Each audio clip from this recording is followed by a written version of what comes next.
अरे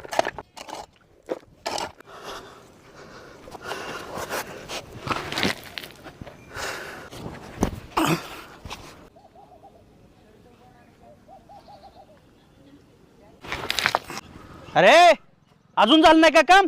हे सगळं काम पूर्ण झाल्याशिवाय 1 रुपया देणार नाही. बरोबर मालक.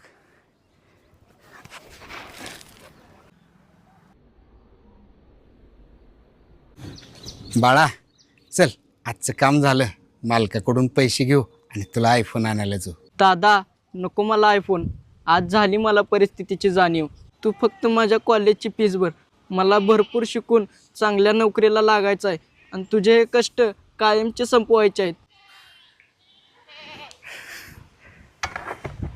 प्रत्येक आईवडिलांना माझी हात जोडून विनंती आहे, मुलांना महागड्या वस्तू देण्या अगोदर उदाहरणासहित परिस्थितीची जाणीव करून द्या.